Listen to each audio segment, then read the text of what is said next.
Hello, everybody. And welcome to Anime Now. I'm Isabella Riles. And I'm Willow DeMarsh. And today we're going to be talking about the big three, new and old, and a bit of character analysis.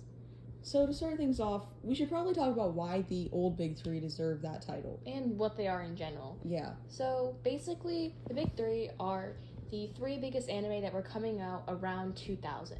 So they are One Piece, Naruto, and Bleach. And, I feel like they all really deserve those titles because, first of all, they were all very long shows, but they also had such a impact on, the anime society. Yeah, I feel like those are the ones that got a lot of people into anime, especially Naruto and One Piece. Yeah. Mainly Naruto. I feel like that's a lot of people's, first shows, and Definitely. You've seen it. I've seen a bit of it. It's a really good show. I feel like it kind of started, a basis for a lot of newer animes. Yeah. A lot of newer shows and mangas, they get inspiration from Naruto, I feel like. Yeah, and I feel like the new big three really, mimics, that. Obviously, they're all their own individual shows, but if you look at, new shows like JJK, which is part of the new big three, it definitely mimics Naruto a lot. Definitely, 100%. Yeah. Also, One Piece, it's the longest show. And it's still going, which is very impressive. What is it, 1,100? Something like that. It's crazy. Yeah, it is still going.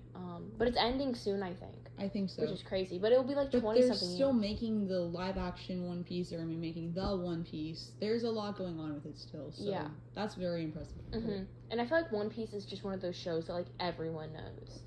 Yeah. Yeah, that and Naruto. I haven't seen Bleach, but I know it's good. I have heard a lot about it, and a lot of people have recommended it to me, and I really want to watch it at some point. Yeah. But, it's just not as well known as Naruto and One Piece, I feel like, but it still deserves that title, because from what I know of it, it seems like a very good show. Yeah. I feel like people go back and forth between, Bleach and Dragon Ball, but I've only really seen people say that Bleach is the... From what I've seen of Dragon Ball, I don't feel like it matches the vibe of the other two big three, Naruto and One Piece. Yeah, well, because also Dragon Ball came out before because it's 1999 to 2001, I think, is the time that the big three was that's when they formed, because that's what they are. It was the three biggest during that time, and Dragon Ball I think was a little bit before that. That was late 80s, early 90s. A lot of it was one of the first things where people Colleen Klingenbed or her whole team, that's where they all started out from One Piece. So then that branched out and made all of these other shows have the iconic voices that they have in English. Yeah. And I feel like I saw a thing of, it was Naruto's voice actor the other day. I don't remember her name, but maybe Flanagan. Yeah, her. She was talking about how back then when she first started dubbing Naruto, it was they didn't get invited to cons. No one really liked them because no one really watched dub. It wasn't very popular. But now looking back on it now, dub is so big, and there's so many iconic voices in dub in English, which the new big three. So there's a lot of debate. Obviously, it's My Hero Academia. Obviously, and that one is it's a really good show. I mean, even my dad, who doesn't even necessarily like a lot of anime, he loves My Hero Academia. Yeah. And, most people I've recommended it to, they all like it. It's just such a likable show. Yeah. And I feel it appeals to, a lot of ages, I think. Because it's good for younger kids, but it's also good for adults, because there's so many different topics and stories going on that you can follow any character and you'll get what you want. And then there's JJK, so Jujutsu Kaisen. That show, it is, in my mind, a lot like Naruto, but that's okay. Yeah. I mean, plenty times, kinds of fiction, they always copy other things. If you look at it in Stranger Things, that's what I see when I look at Naruto and Jujutsu Kaisen. And that's honestly okay, because it's still its own show, and it's really unique for what it is. I think, honestly, as someone who hasn't seen a lot of Naruto, in my mind, it's really just a lot of the jutsu, Jujutsu and Jutsu, which in Naruto, it's Jutsu is their power system, and Jujutsu is JJK's power system. And also character archetypes. You have to think there's Kakashi is the Gojo, and Yuji is a lot like Naruto, and Megami is like Sasuke, obviously.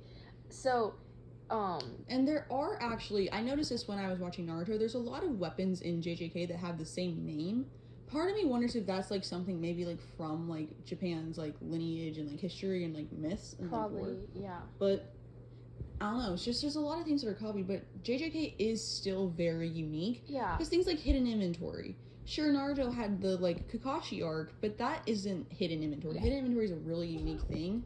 Hidden Inventory is the arc in the beginning of season 2 where it focuses on Gojo, who is the mentor character. It focuses on his backstory. But I also feel like their backstories aren't very similar. Like they both like lost someone. Yeah, but it's very different ways because the person. As someone who loves both Gojo and Kakashi, I will say Hidden Inventory is so much better than the Kakashi like past arc. Kakashi past arc, it's just like it's really short and it's just very repetitive. Hidden Inventory, there's not a part of it that I don't like, besides where people die, obviously. Yeah. But you know, it's just very unique. I'd say also looking at it, yes, Yuji and Naruto are a lot alike, except for the fact that correct me if I'm wrong, but Kurama, the Nine-Tailed Fox inside of Naruto, isn't the main villain. Definitely not, no. Isn't the main villain. But in JJK, Yuji eats the finger of Ryoma Sukuna, and Sukuna is the main villain. I mean, obviously there's Kenjaku. There's villains along the way, but Sukuna is the overall main villain. Yeah, and that's the monster inside of Yuji. And even then, Kurama doesn't even lead to the main villain of Naruto, because Naruto befriends Kurama. So they actually become friends and actually help defeat the villain, which would have been great in JJK. I would have loved that ending. Yeah, but spoiler alert, Sukuna kills Gojo, so... Hurts Megumi, I mean, like... Yeah. Moving on from that, so we should probably talk about what the other one is in the big three. We have My Hero, Jujutsu Kaisen. And then, so a lot of people go back and forth between whether it is a show called Demon Slayer or Attack on Titan.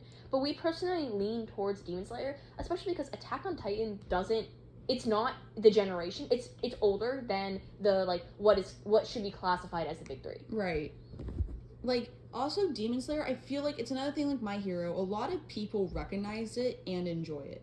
Like, one time at a family gathering, I brought up Demon Slayer, and a lot of people who, like, don't watch anime at all knew what it was. It's just a really unique show, and I don't feel like there's a lot of things out there like it, and it fits the anime category more than Attack on Titan. Yeah, I agree there. Attack on Titan, I feel like, is one of the most least animes you can get. It definitely is. Yeah. I'm not that far into it, but what I've seen of it, there's not any of those, like, weird, like, funny scenes where it's, like, it turns into an anime. Which, there's nothing wrong with that. I've seen a lot of shows like that before. But when you're talking about the big three... You need to have all those little aspects in there. The things that make it an anime. Besides it being a Japanese animation. Yeah. And, it sticks to its one theme, and it doesn't branch out anywhere. From what I know of the characters... Everything just fits that same, like, we're gonna attack the Titans theme. Yeah. Well, Demon Slayer, yes, it's about the Demon Slayers who kill demons. But I feel like it's really good for... It's another show that I think is good for all ages, because I don't think Attack on Titan is good for little kids, children. Even at my age, I'm not comprehending what's happening right now. Yeah. Well, in Demon Slayer, it's like, kid, sister, demon, let's find a cure, let's kill demons, let's make friends, let's learn how to use a sword. And then there's things like Infinity Castle, all of, like, the demon backstories in that, those are really appealing to older audiences. Yeah. Like, Akasa's backstory is... That was really good. Yeah. Honestly, who's the villain of Attack on Titan? Because I haven't really seen much of it. The Titans. The Titans? Okay, well, later on, it is, spoiler alert, Eren. Yeah, But aside from that, the villains are the attacks, the Titans. Yeah. I feel like Muzan, who is the villain of Demon Slayer, is a good villain with a good backstory, opposed to, like, I understand Eren's, like, thing of, like... But then again, it's kind of like, in my mind, back to Naruto, how Sasuke was just kind of a brat. Yeah. Eren's just kind of being a bit of a brat. Yeah. Everyone else has a very similar backstory to him, and then he all of a sudden decides, oh, I can turn into a Titan, I'm gonna be evil now. I think Tanjiro is a compelling main character, which is, I think this is where we can lead in, because we were going to talk about main characters. Yes. And just a good protagonist in general, which I think Tanjiro is one. I don't think he's the best. Me neither, but he is a very well-written main character, and he's one of those main characters where he's very noticeable as the main character when he's speaking. When you're just looking at, like, a picture of the cast, if he wasn't front and center, I wouldn't be able to tell he's the main character. I would think it's Zenitsu, who has bright yellow hair. Honestly, I think it's Zenitsu. I would think it's Mitsuru from the amount of edits I see of her, but... I think that also, he's one of those main characters that doesn't have multiple sides, which isn't always a bad thing, but he is very much like, I love my family, I love my sister, I want to save my sister, I love my friends, I don't like demons, 100%. I'm kind-hearted. That's good, but I also don't think, compared to like people like Deku, it's kind of like boring almost. Yeah. It's like we need more there. Like, you're the main character, give us something about you that makes it where you deserve this role. Yeah, exactly. Like Deku when he has his like emo arc, yeah, as we call it. Yeah. Deku from My Hero Academia, who's the main character there, Izuku Midoriya. He has like he starts off as such like a nice kid who just has this goal.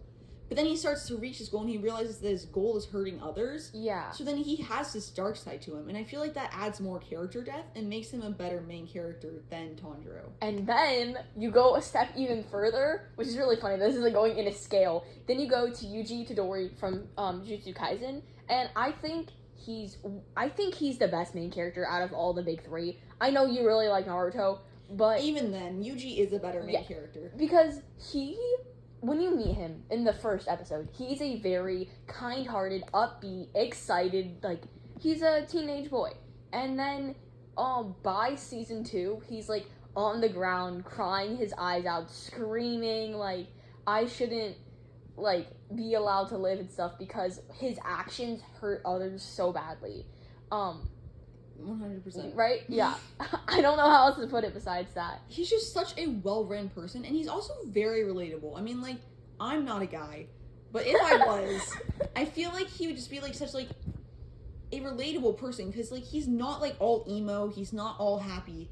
He's just a normal person, almost. Yeah. He just, like, isn't enjoying life, and then he isn't. Yeah. As most people do, I mean. Yeah, I definitely agree there. And I think if we want to talk about Shibuya a little bit, Shibuya is an arc. It's the major arc of season 2. Basically, all the people in Shibuya, Japan Die. That's like, the plot of Shibuya. Like, everyone dies. Gojo gets sealed inside of a prison realm. Megumi's, like, bleeding out after he summons a monster. It's a lot. And Yuji, he accidentally lets out Sukuna, lets out the curse, the monster inside of him. So then, of course, he blames everything on himself, and the effect that had on genuinely the fandom, because again, so many of us related to Yuji, that when that happened, I feel like it brought about like all like the bad times in your life and made you feel bad for Yuji. Yeah. And then if we wanted, because I feel like this is a segue into Sukuna being villains, so I think Sukuna is a very good villain, but also there's times where he's not, because we didn't get to meet him a lot in early seasons. Yeah. Honestly, it was just kind of like, Ryoan Sukuna is a fierce god. Now watch him kill everyone we know. Yeah.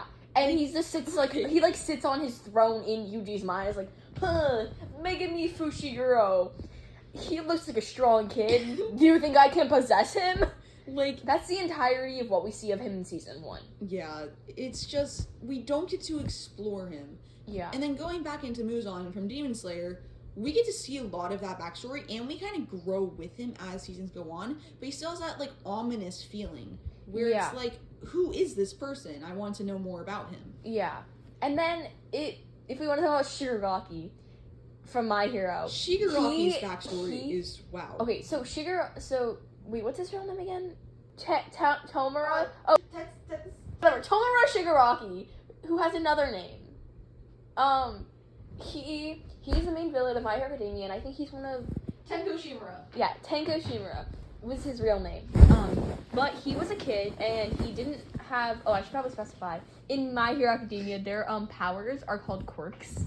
And it's basically just like superpowers, but everyone gets them when they're younger. Well, 80% of the population. But Shigaraki was one of the kids who didn't get one. But then one day when he was like really sad, a lot of stuff was going on at home, he learned all these crazy secrets about his family. He was hugging his dog, who was like his best friend, as most little kids have. And the dog crumples away. Yeah, so that's where he discovers, and then he like touches the rest of the family and they all crumple away. And that's where he discovers that he has a quirk and it's called Decay. And anything he touches with his whole hand will turn to dust. And not only that, but the person who saved him after that incident not really saved him. Kind of just found him and was like, come home with me. I'm gonna change your name, change your identity, and make you stronger. Not in a good way at all, yeah, mind he you. is that person who found him is All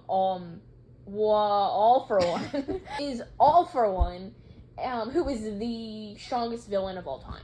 He can steal people's quirks and then use those quirks. Like, that's a very insane power. Yeah. So anyways, but then All For One somehow found the hands of the one Shigaraki killed and now makes Shigaraki wear those hands everywhere he goes. Yeah, it's disturbing. And that's very disgusting, yeah. Honestly. Last season, Deku, so the main hero, who also was born without a quirk. So they are mirrors of each other. They are very similar because Deku was found by the greatest hero of all time and was given a quirk. And Shigaraki was found by the greatest villain of all time and was given power. And it just shows the two different roads one can go down with that. Imagine if they were switched. Obviously, they're different ages, but if they were switched, that would have been a crazy. Yeah, that would have been insane.